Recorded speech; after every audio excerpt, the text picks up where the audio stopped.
Hey guys, I'm EthAnswers from Stockholm Supply, and today I want to show you a little bit about our cup sanding mop. Now this is a product that I designed a few years ago, and it is great for sanding the inside of bowls that you've turned. Now you probably have seen a traditional sanding mop like this right here.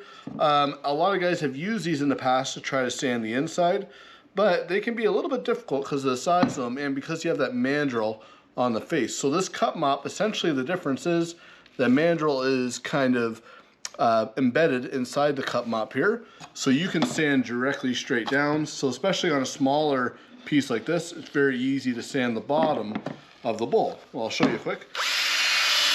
Yeah, just like that. And often folks will use this while they have the bowl on the lathe. Also works for trays and things like that. But it's a cool little product, and yeah, we designed it and we make it right here in Canada. Now, that word make is kind of an interesting thing now.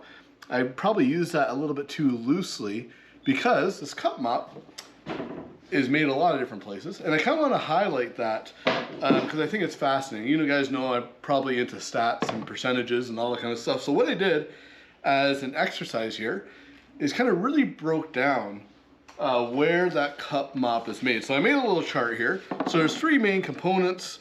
You got the cup, you got the mandrel, and you got the sandpaper. So the mandrel, you can see right on it, it's made in the USA. The cup is made here in Canada by us, and the sandpaper is made in Germany. Now that's not the entire story. So the cup, for example, this is the one I know for sure. We buy the plastic filament, it comes out of China. And we do the rest of the work. So labor, that includes our machine time and assembly and all that sort of stuff.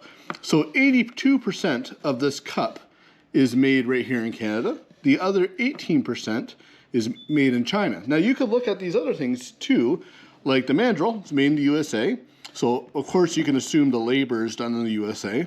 But what you don't know for sure is where that metal is sourced from. So it could be sourced from the US, maybe Canada, maybe Australia, who knows?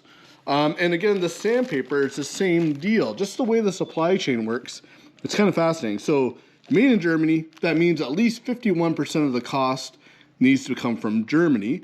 But you got aluminum oxide, you got the resin, you got the cloth. Now they call this Egyptian cloth. Whether that means it's sourced out of Egypt or if that's just the style of cloth, I'm not sure, but I put Egypt there with a question mark. And again, the labor certainly comes out of Germany. So if you look at this cup mop right here, which we sell for about 25 bucks, it is sourced, the parts of it are sourced from at least, maybe more, 5 different countries on a little item like that. And it's true with every little item that you pick up. It's just kind of interesting the way the world works with, I guess, it's just kind of cool, I think. But yeah, so that little item there is made in at least 5 different places. But technically, if you look at percentages, that would be made in Germany.